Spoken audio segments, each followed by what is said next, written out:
Some say the world will end in fire, some say in ice. कुछ लोग कहते हैं कि दुनिया आग से खत्म होगी, कुछ लोग कहते हैं कि बर्फ से। इस पंक्ति में कवि यह बताने की कोशिश कर रहे हैं कि दुनिया के विनाश को लेकर दो विरोधाभासी विचार हैं।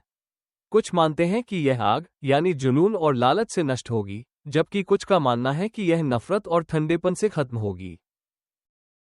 From what I've tasted of desire, I hold with those who favor fire. मैंने जो इच्छा का अनुभव किया है, उसके आधार पर मैं आग का समर्थन करने वालों से सहमत हूं। यहाँ कवि बताते हैं कि उन्होंने लालच और इच्छाओं की ताकत को महसूस किया है, जो किसी चीज को पूरी तरह नष्ट करने की क्षमता रखती है। इसी कारण वो सोचते हैं कि दुनिया का अंत शायद इसी विनाशकारी इच्छा की वजह से होगा। But if it had to perish twice, I think I know enough of hate. लेकिन यदि इसे 2 बार नष्ट होना पड़े, तो मुझे लगता है कि मैं नफरत को काफी जानता हूं। कवि मानते हैं कि अगर किसी कारण से दुनिया को 2 बार समाप्त होना पड़े, तो दूसरी बार यह नफरत के कारण होगी, जो धीरे धीरे लोगों के दिलों को बर्फ की तरह कठोर बना देती है। To say that for destruction ice is also great and would suffice.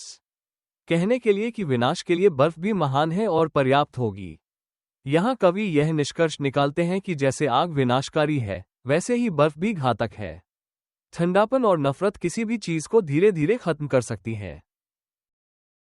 कुल मिलाकर यह कविता मानव भावनाओं की चरम सीमाओं, अत्यधिक जुनून और गहरी नफरत का प्रतीक है।